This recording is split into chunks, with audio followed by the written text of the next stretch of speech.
Support Wrestle Talk! Donate on Patreon.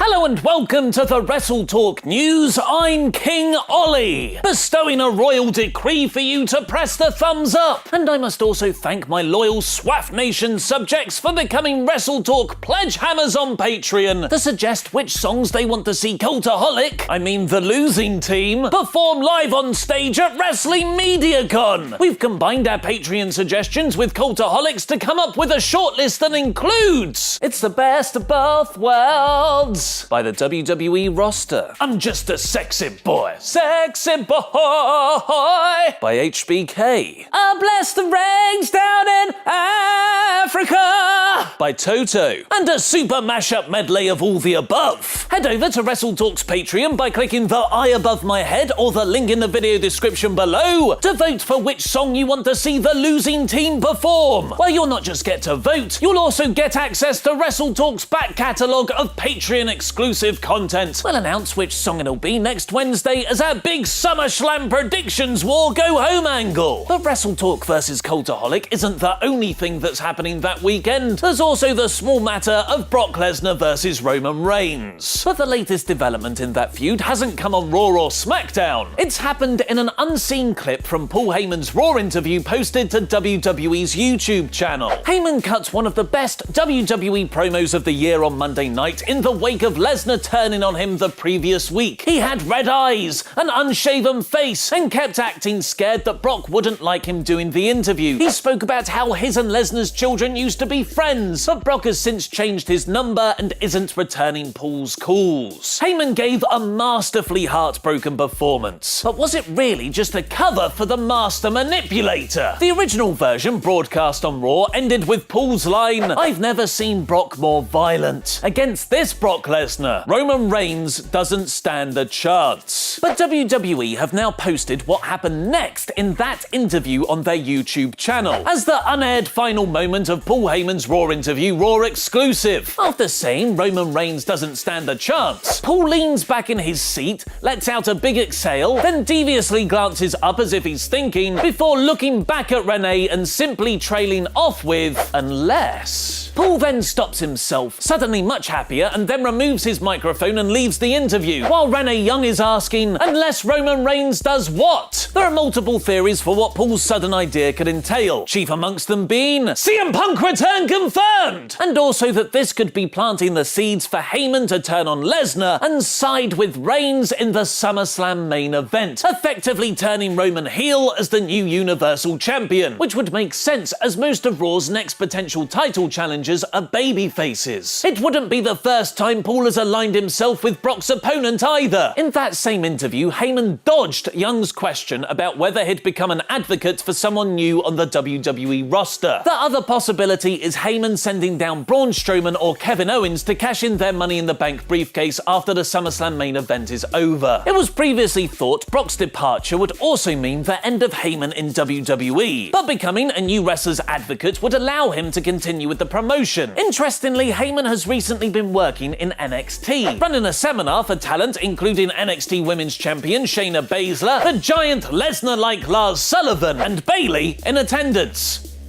One of those is not like the other. PW Insider have confirmed Heyman was at the Performance Center for several days last week running promo classes. Cast your vote for the Wrestle Talk vs Cultaholic punishment song by clicking the Pledge Hammer link on screen now, where you'll get access to all of Wrestle Talk's Patreon exclusive content. I've been Ollie Davis, and that was wrestling.